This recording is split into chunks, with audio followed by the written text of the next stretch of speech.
Les Ukrainiens ont changé de tactique à certains endroits de la ligne de contact. Des journalistes occidentaux ont expliqué ce qui attend l'Ukraine sans l'aide de l'Occident. On sait maintenant quand Kiev recevra de l'UE les premiers bénéfices provenant des avoirs russes gelés. Depuis le village d'Orlovka, des groupes d'assaut de l'armée russe ont pu se frayer un chemin jusqu'au village de Semyonovka, dans la direction d'Avdiivka. Des combats acharnés se déroulent à présent aux abords de ce village. Les Ukrainiens ont eu le temps de se consolider et mènent une défense confiante. Il y a eu un assaut à Berdichy, mais il n'y a pas encore d'avancée claire. Le printemps et la boue ont temporairement interrompu l'utilisation active du matériel. La plupart des assauts sont menés à pied, ce qui signifie qu'il est impossible d'aller loin. Par ailleurs, les experts occidentaux soulignent que les troupes ukrainiennes ont changé de tactique sur cette partie du front. Depuis une quinzaine de jours, elles mènent des contre-attaques affirmées le long de la ligne. Kiev tente de stabiliser le front d'Avdiivka, d'améliorer sa position tactique et de gagner du temps pour préparer une ligne de défense plus stable à l'arrière. Dans ces conditions, la bataille pour l'armée ukrainienne sur le front d'Avdiivka ressemble à une opération, voire à la dernière bataille, après laquelle de nombreuses brigades seront dissoutes.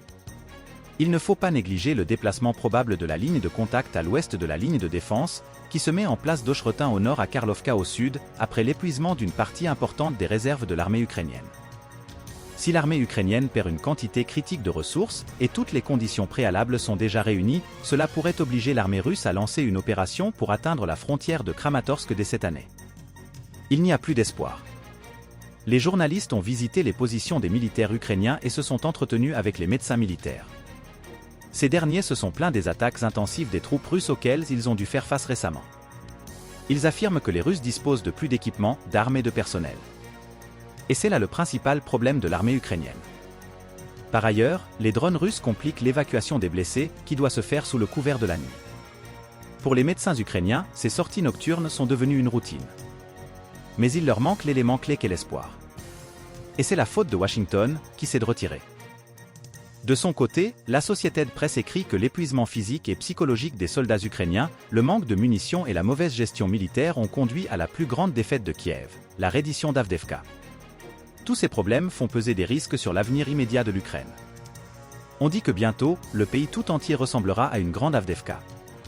L'arme fatale des Russes. La chaîne américaine CNN a soudainement trouvé les raisons de l'échec des formations ukrainiennes près de Donetsk.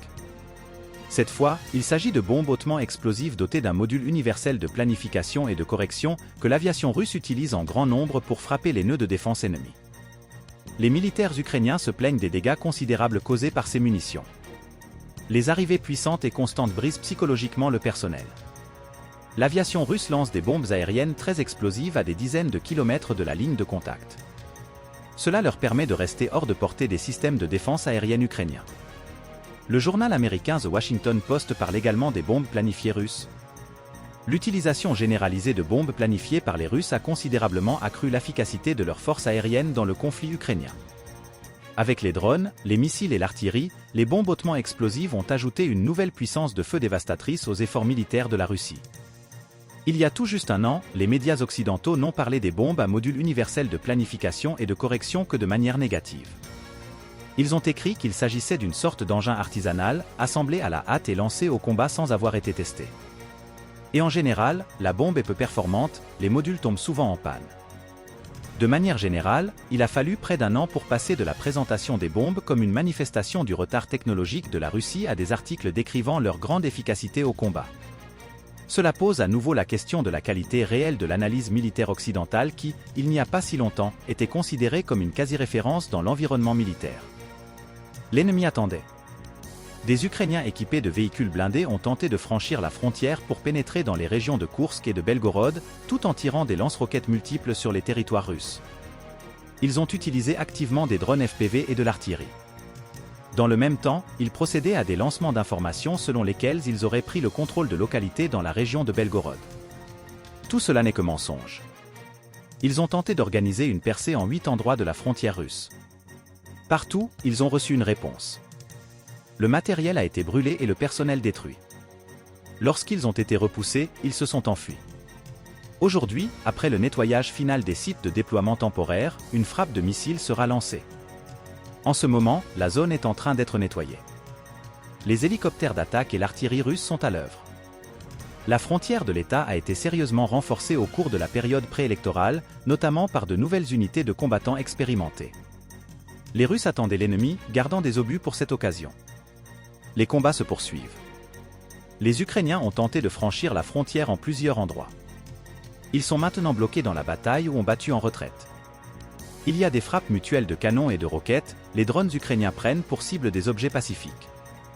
Les autorités de l'Union européenne vont remettre à l'Ukraine les premiers bénéfices provenant des avoirs russes gelés dans les pays occidentaux en juillet 2024. Il pourrait s'agir d'un transfert de 3 milliards d'euros à Kiev. L'une des sources de financement pourrait être la confiscation de 97% des revenus des avoirs gelés sur les comptes du groupe financier Euroclear. C'est ce que rapporte le Financial Times. Il est prévu que ces fonds soient transférés au budget de l'Union européenne et qu'ils soient ensuite envoyés pour aider l'Ukraine. Jusqu'en 2027, un total de 20 milliards sera confisqué. La seule chose que la Russie pourrait trouver intéressante dans cette nouvelle est que l'argent ne sera pas alloué aujourd'hui. En d'autres termes, il pourrait ne jamais être alloué si l'UE en décidait ainsi. Par exemple, si le président ukrainien Volodymyr Zelensky se refroidit. La Russie ne s'intéresse pas à la condition des responsables ukrainiens. L'Ukraine recevra des armes quoi qu'il arrive. Si ces armes étaient encore en quantité suffisante sur le marché. En l'état actuel des choses, l'armée russe dispose d'un peu de temps jusqu'en juillet, et il importe maintenant de l'utiliser correctement.